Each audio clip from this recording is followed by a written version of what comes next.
சூது விரும்பேல் செய்வன திருந்த செய் சேரிடம் அறிந்து சேர் செய்யன திரியேல் சொல் சோர்வு படேல் சுவாமி திரியேல் தக்கோன் என திரி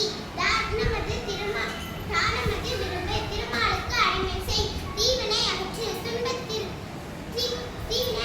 துன்பத்திற்கு இடம் கொடேல் தூக்கி வினை செய்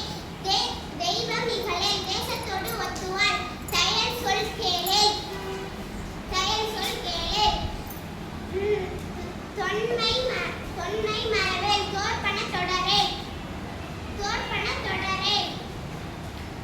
தொன்மை மறவேல் தோற்பன தொடரேல் நன்மை கடைபிடி நாடு ஒப்பன செய் நிலையில் பிடியேல் நீர் விளையாடேல் நுண்மை நுகரேல் நூல் பழக்கல் நெல் பயிர் விளை நேர்பட ஒழுகு நைவினை நடுக்கே நொய்ய உரையேல் நோய்க்கு இடம் கொடேல் நோய்க்கு இடம் கொடேல் நோய்க்கு இடம் கொடேல்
மொழிவது அறமொழி